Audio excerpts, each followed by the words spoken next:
नमस्कारम। मैं स्वागत करता हूं आपका संस्कृतम कक्षा में। और आज हमारा पाठ 4 रहेगा। तो पिछले कक्षा में हमने सीखा था संयुक्त व्यंजन, तो कुछ बच गए थे संयुक्त व्यंजन, उनको हम इस पाठ में सीखेंगे और कुछ र से संबंधित बहुत ही महत्वपूर्ण जानकारी हम लेंगे। तो शुरू करते हैं, र से ही शुरू करते हैं। हलंत र ऊपर लिखते हैं। जो हलंत र होता है, हलंत का मतलब जो कटा हुआ कोमे वाला र, बिना स्वर का जो र होता है वो ऊपर चढ़ता है वर्ण के। जैसे र क, रक, अर्क, तर्क, कर्क, ऐसे। र प, रप, अर्पण, समर्पण, इस तरह से। र ज, अर्ज, ऊर्जा, अर्जन, अर्जुन, इन शब्दों में आप इनके प्रयोग देख सकते हैं। तो जो आधा र रहेगा वो वर्ण के ऊपर चढ़ेगा और उसका उच्चारण पहले होगा, ये ध्यान रखना है। और जो अजंत र होगा, अजंत का मतलब जिसके साथ मात्रा लगी हुई हो, वो पूरा र वो नीचे रहेगा। जैसे प र, प्र, प्रकार, प्रेम, वो र बाद में बोला जाएगा क्योंकि आधा अक्षर हम पहले बोलते हैं। यहां र पूरा है, प आधा है, इसलिए प पहले बोला जाएगा। प्र, क्र, ह्र, ह्र, ह्रास, ह्रास हानि होती ना, ह्रद, ह्रद कहते हैं झील को। इन शब्दों में हम इनका प्रयोग देखते हैं। तो प्र, क्र, ह्र, आधा र ऊपर, पूरा र नीचे। इसको आप एक मंत्र की तरह रट सकते हैं। तो हम अपना नित्य का काम शुरू करते हैं। जो बची हुई कॉन्सोनेंट्स थे, संयुक्त व्यंजन थे, उनको शुरू करते हैं। ट, र, ड्र, र पूरा है इसलिए नीचे चला गया। ढ, र, ढ्र, श, ट, र, श्ट्र, उष्ट्र में ऊंट, उष्ट्र, राष्ट्र। अण, य, णे, णे, ड्र, ढ्र, श्ट्र, णे, डबल त, त, जैसे कुत्ता, कुत्ता में हम डबल त लिखते हैं। तो डबल त लिखने का तरीका ये है। त, ये, ते, ते, क, म, कम, कम, क, ल, क्लै, क्लेश, क्लांत, क्लांत होता थका हुआ। इन शब्दों में हम प्रयोग करते हैं। त, त्य, कम, क्लै। मैं जो शब्द आपको कई बार उदाहरण के रूप में बताता हूं, वो आपको ध्यान में न रहे तो भी कोई चिंता की बात नहीं है। आपको केवल पढ़ने के लिए, जब ये सामने आए आपके, तो आपको इनको पढ़ना आना चाहिए। इन संयुक्त व्यंजनों का इनका सही उच्चारण आना चाहिए, केवल उतना ही महत्वपूर्ण है। तो चिंता करने की ज्यादा जरूरत नहीं है। क, व, क्व, क्व, क, ये, के, प, प, प, प, ये, प्य, क्व, के, प, प्य, श, ट, ष्ट, कष्ट, अष्ट, इस तरह से। ठ, श, ठ, ष्ठ, ओष्ठ, होठ होते हैं ना, होठ, संस्कृत में बोलते हैं ओष्ठ। ण, क्षण, विष्णु, विष्णु, श्म, श्म, ग्रीष्म, ग्रीष्म ऋतु, गर्मी की ऋतु, ग्रीष्म, भीष्म, इस तरह से उसमें हम प्रयोग करते हैं। तो ष्ट, ष्ठ, क्षण, स्म, स, थ, स्थ, स्वस्थ, स, म, स्म, स, व, स्व, स, य, श। ये तो बिल्कुल आसान ही थे। तो कुछ शब्दों को हम देखते हैं। उष्ट्र, उष्ट्र ऊंट।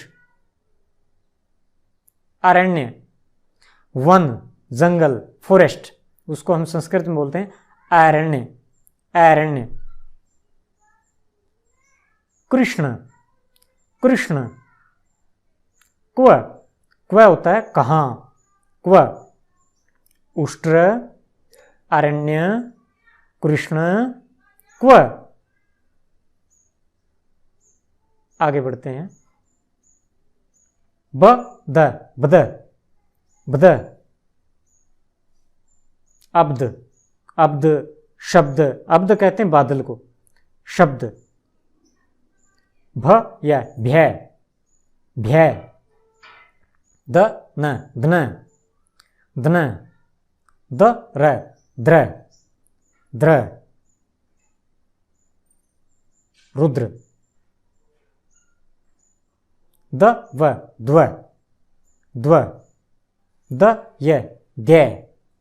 द ध, ध, ध। The the, the. प्रिय विद्यार्थियों, ये जो 4 संयुक्त व्यंजन आप देख रहे हैं, द्व, द्य, ध और द, ये बहुत ही महत्वपूर्ण है। बहुत से लोग इनमें गलतियां करते हैं। आप इनके जो रूप हैं उनको ठीक से देख सकते हैं। जब आधे द में व मिलता है तो द्व बनता है। जैसे द्वि, संस्कृत में द्वि, दो। द या दे बनता है, जैसे विद्यालय, विद्या। विद्या लिखते समय, विद्यालय लिखते समय इसका प्रयोग करना है। शुद्ध लिखते हुए, बुद्ध लिखते हुए, शुद्ध, बुद्ध, उसमें द और ध ये फॉर्म बनती है, जो तीसरी फॉर्म आप देख रहे हैं। और डबल द, जैसे मुद्दा, उसमें ये रूप रहता है, डबल द। द के साथ द ही जब मिल जाए तो इस तरह की फॉर्म बनती है। इनको बहुत ही अच्छे से आप ध्यान में कर लें। द्व, द्य, ध, द। जिद्द, जिद्दी, इनमें चौथी फॉर्म रहती है, क्योंकि 2 द एक साथ आए हुए हैं। आगे बढ़ते हैं। त र, त्र। श र, श्र। श व, श्व। श न, श्न। ये त्रय जो ऊपर है, ये तो आपका जाना पहचाना त्रय है ही, जो तय में रह जुड़कर बनता है। फिर श में रह, श्र, इसको भी पहचानते हैं सभी, श्री, श्रीमान, उसमें इसका प्रयोग होता है। इसके बाद ये जो 2 फॉर्म हैं विशेष रूप से, ये श में जो दुए वाला श होता है, शेर वाला, तालव्य श, उसके साथ व न लगने से कुछ विशेष रूप बनते हैं, जो कुछ लोगों के लिए अपरिचित हो सकते हैं, नए नए से लग सकते हैं, लेकिन संस्कृत में आपको आपका सामना इनसे होता रहेगा। तो श्व, श्न, प्रश्न, प्रश्न, प्रश्न में इस तरह का रूप देखने में आता है। ह न, हन, हन। ह व, ह्व। ह य, है। ह म, हम। ब्रह्मा, ब्रह्मा जी लिखते समय, हम ब्रह्म लिखते समय हम इसका प्रयोग करते हैं, है में मैं जुड़ जाते हैं। ये भी थोड़े से अटपटे से लग सकते हैं, कुछ लोगों को नए नए से लग सकते हैं, लेकिन संस्कृत में आपका इनसे सामना होता रहेगा। हन, हव, है, हम। आगे बढ़ते हैं। ह ल, हल, हल। ह र, ह्र। क र, क्र। र क, रक। ये जो हमने आखिरी के 2 क्र और क दिए हैं, विशेष रूप से आपकी दोहराई हो जाए इसके लिए मैंने दिए हैं। तो र जब पूरा आता है तो नीचे आता है, र जब आधा होता है तो ऊपर चढ़ जाता है। जब 2 पहलवान लड़ते हैं तो एक पहलवान ने दूसरे पहलवान को उठा रखा है, तो जो शक्तिशाली पहलवान होगा, मजबूत पहलवान होगा, वो कमजोर को ऊपर उठाएगा। कमजोर यानी जिसके अंदर दम नहीं है, दम यानी स्वर। कुछ विशेष शब्द देखते हैं। बुद्ध, बुद्ध, द्राक्षा, द्राक्षा अंगूर को कहते हैं। विद्वान, विद्वान, अश्व, अश्व घोड़े को अश्व कहते हैं, अश्व। बुद्ध, मेरे साथ बोलिए बिल्कुल, बुद्ध, ब में छोटे ऊ की मात्रा, बुद्ध नहीं, बुद्ध, द्राक्षा, अश्व, विद्वान, विद्वान। तो प्रिय विद्यार्थियों, ये हमने उच्चारण को लेकर, संस्कृत उच्चारण के लिए 4 पाठ पूरे कर लिए और अब हम व्याकरण शुरू कर सकते हैं। अगर आपको चीज़ें क्लियर नहीं हुई हैं, स्पष्ट नहीं हुई हैं, तो आप इन वीडियोज़ को दोबारा देख सकते हैं, तिबारा देख सकते हैं। लेकिन आपसे प्रार्थना है कि बिना इन चीज़ों को क्लियर किए हुए हम आगे नहीं बढ़ पाएंगे। उच्चारण तो आपको अच्छे से आना ही चाहिए। तो आशा करता हूँ आपको आनंद आ रहा है, आप सीख रहे हैं और सीखने का आनंद उठा रहे हैं।